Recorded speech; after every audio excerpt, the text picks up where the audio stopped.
Ano koon mo, nainggit ako simo kay na may uyab kaw.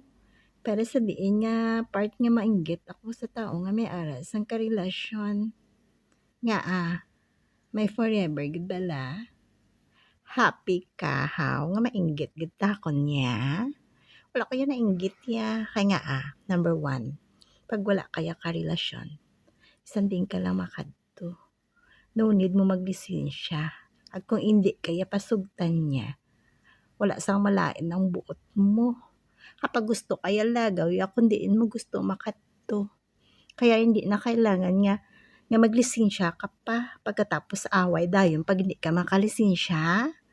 Kaya mo nang happy. Hindi ko yung gusto sinaiya. Kagamo niya ho. Nga usikan ko ang timpo ko kung wala man lang kasiguraduhan sa isa ka relasyon. Kaya